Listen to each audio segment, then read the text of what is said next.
સુરતના વરાછા વિસ્તારમાં હીરાબાગ નજીક રામનગર સોસાયટીમાંથી પસાર થતા રસ્તા પર હત્યા થઈ હતી।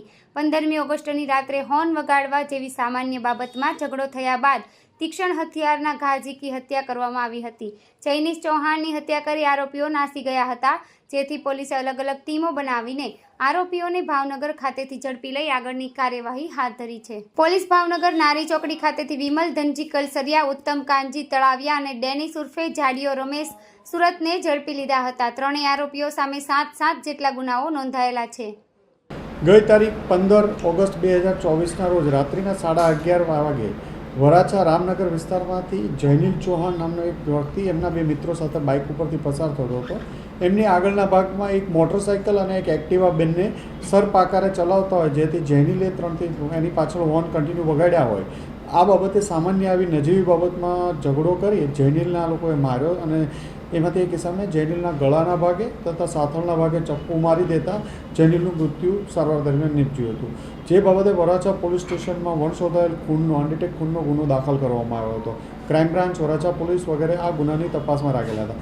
દરમિયાનમાં ક્રાઇમ બ્રાન્ચના પોલીસ ઇન્સ્પેક્ટર મોદી સાહેબ અને પીએસઆઈ ધનગઢ અને હેડ કોન્સ્ટેબલ યોગેન્દ્રસિંહને એક બાતમી મળી હતી કે આ ગુનામાં સંડોવાયેલ વિમલ ધનજીભાઈ કલસરિયા, ઉત્તમ તળાવિયા અને ડેનિશ સુરતી સંડોવાયેલા, જે આધારે આ લોકોને ભાવનગરથી લાવી પૂછપરછ કરતા એ લોકોએ ખૂનનો ગુનો કબૂલેલો હોય, જે અનુસંધાને એમને ધરપકડ કરવામાં આવી છે અને આગળ વધુ તપાસ અર્થે વરાછા પોલીસ સ્ટેશન સોંપવામાં આવશે।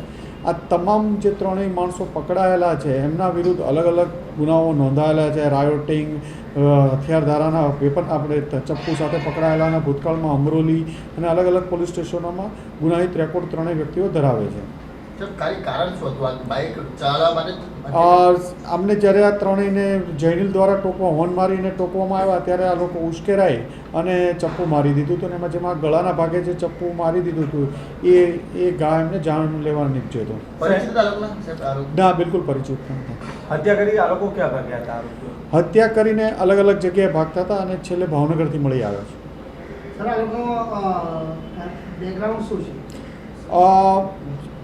જે વિમલ છે એ સાડીનો જે જોબ વર્ક ઉપર કામ કરે છે એના ઉપર, ઉત્તમ અને ડેનિશ છે એ બંને હીરાના ધંધા સાથે સંકળાયેલા છે, હીરા કામ સાથે, અને આ લોકોનો ગુનાહિત ઇતિહાસ પણ છે। સાહેબ, આટલી નાની બાબતમાં આટલા એગ્રેસિવ કેમ થઈ ગયા? કારણ ઉશ્કેરાટમાં, અત્યારે પ્રાથમિક દ્રષ્ટિએ ઉશ્કેરાટમાં કહે છે, પણ આ લોકોના પહેલાં પણ ઝઘડાના અને મારામારીના ગુનાઓ નોંધાયેલા છે, એટલે એક આવી ગુના કરવાની ટેવવાળા કહી શકાય। ઉત્તમ તળાવિયા અને ડેનિશ સુરતી વિરુદ્ધ પણ 307ના ગુના છે। વિમલ વિરુદ્ધ પણ મારામારી અને રાયોટિંગના ગુના વગેરે દાખલ થયેલા છે પ્રભાવ।